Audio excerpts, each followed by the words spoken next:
నా పేరు Sambasivudu from Nagarkurnool district.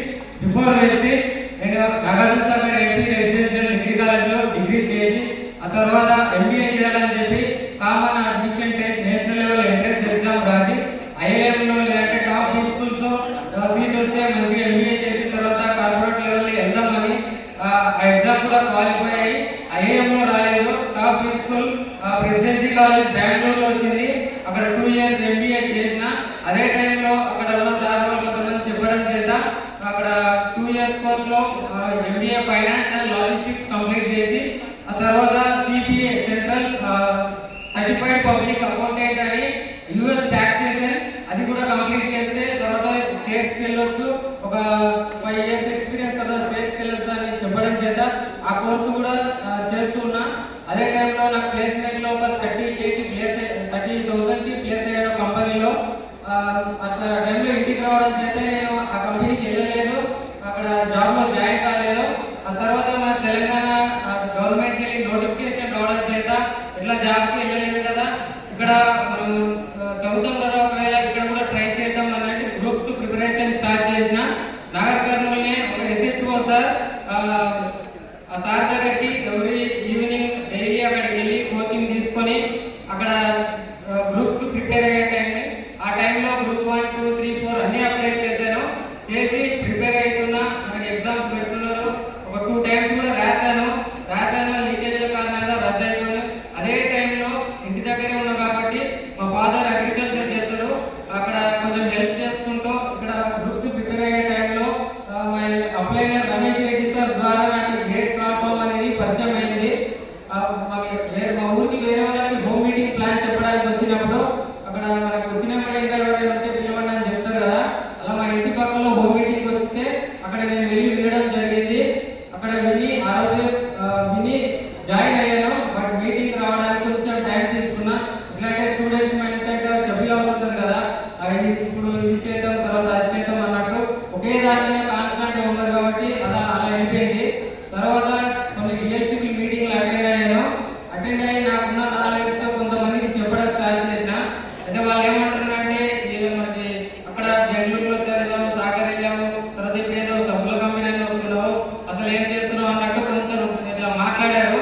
అయితే ఇదిగా ఇప్పుడు నాకు ఇంకా ఏం తెలియదు కదా, వీళ్ళు అందుకే రావట్లేదు అన్నట్టు ఒక 50 నుండి 60 మీటింగ్లో నేను నాకున్న నాలెడ్జ్తో వాళ్ళకి చెప్తూ ఉన్నా. తర్వాత ఒక 50-60 మీటింగ్లో ఎక్కడ ఉంటే అక్కడ ఓన్గా ఒకరిని వెళ్ళి అక్కడ అటెండ్ అయ్యేవాళ్ళను. అలా అటెండ్ అయిన తర్వాత నాకు కొంచెం నాలెడ్జ్ వచ్చిన తర్వాత కొంచెం చిన్నగా టీం రావడం స్టార్ట్ అయింది. ఆ తర్వాత టీం వచ్చిన తర్వాత కొందరు ఎలాగంటే మా ఫ్రెండ్స్ డిగ్రీ కాలేజ్లో వాళ్ళు బెంగళూరులో చేసిన వాళ్ళకి చెప్తే వాళ్ళు కొంచెం కంఫర్ట్ జోన్లో ఉన్నారు. ఎలాంటి ఒక 50,000, 60,000 అలా ఎర్న్ చేస్తున్నారు. ఇక్కడ మనం వెళ్ళి ఇక్కడ ప్రోడక్ట్స్ ఉన్నాయి, ఇలా ఒక నెట్వర్క్ మార్కెటింగ్ కంపెనీ అని చెప్తే అదంతా బిల్లు చేయట్లేదు. కాబట్టి వాళ్ళు కంఫర్ట్ జోన్లో ఉన్నారు కాబట్టి ఇప్పుడు చెప్పిన అర్థం అవ్వట్లేదు. దీని మీటింగ్ విన్నది నేను, వాళ్ళు వినలేదు కదా, వాళ్ళ మాటలు మాట్లాడి మనం బ్యాక్ స్టెప్ వేయొద్దు అనే ఒక ఉద్దేశంతో నాకు రమేష్ రెడ్డి సార్ చెప్పడం చేత ఒక 2 hours పర్ఫెక్ట్ అని సాగర్ కాంప్లెక్స్ లో జరిగింది. ఆ రోజే ఫస్ట్ టైం సెన్సార్ చూడడం, ఆ రోజు మీటింగ్ విన్న తర్వాత నాకు ఆ రోజు ఇంటికి వెళ్ళిన తర్వాత నిద్రపట్టలేదు సార్. ఎందుకంటే డిగ్రీలో ఉన్నప్పుడు నేను క్యాట్కి తర్వాత గవర్నమెంట్ ఎగ్జామ్స్ కూడా అప్పుడు నుండే ప్రిపరేషన్ స్టార్ట్ చేసిన. ఆ టైంలో పేపర్ న్యూస్ కానీ కరెంట్ అఫైర్స్ అని ఎవ్రీ డే అప్డేట్ ఉండేది. ఆ టైంలో మనకి మోదీ కొత్తగా మనకి పిఎం అయిన తర్వాత ఒక 17 countries తిరిగి తర్వాత మనకి ఇక్కడ మన కంట్రీలో కూడా డైరెక్ట్ సెల్లింగ్కి కొన్ని గైడ్ లైన్స్ పెడితే మనకి ఈ ఇండస్ట్రీలో ఒక భూమి వస్తుందని చెప్పి కొన్ని డైరెక్ట్ సెల్లింగ్ సంబంధించిన న్యూస్ వచ్చేది. అంటే బిజినెస్ న్యూస్లో వచ్చేది, చదివేది.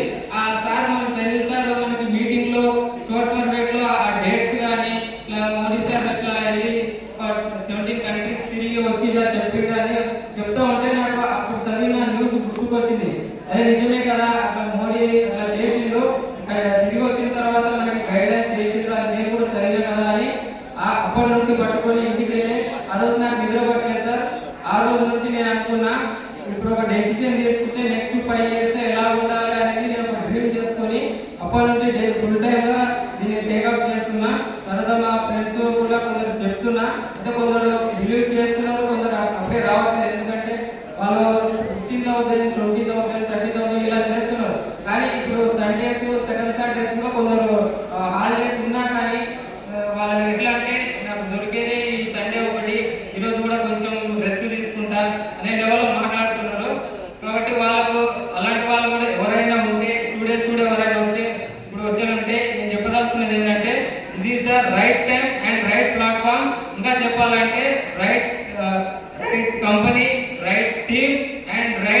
Mentor like Saiful sir. కాబట్టి అందరూ బిలీవ్ చేయండి. ఇంకా ఏమైనా డౌట్ ఉంటే ఎక్కువగా మీటింగ్లో రండి, అప్లైనర్ ఎలా చెప్తే అలా వినండి. ఎక్కువ మీటింగ్కి వచ్చి ఏం డౌట్ ఉన్నా సరే మీ అప్లైనర్ పోతే ఇంకా పైన తెలుసుకొని అందరూ ఇందులో సక్సెస్ కావాలని కోరుకుంటున్నా. ఇందులో ఫస్ట్ గా జరిగిన ఇది తీసుకున్నప్పుడు నేను పర్చేజ్ చేస్తే 68 రూపీస్ వచ్చింది. ఇందులో నా హైయెస్ట్ పేఅవుట్ వచ్చి 15,648 రూపీస్ తీసుకున్నాను. Thank you. Good morning.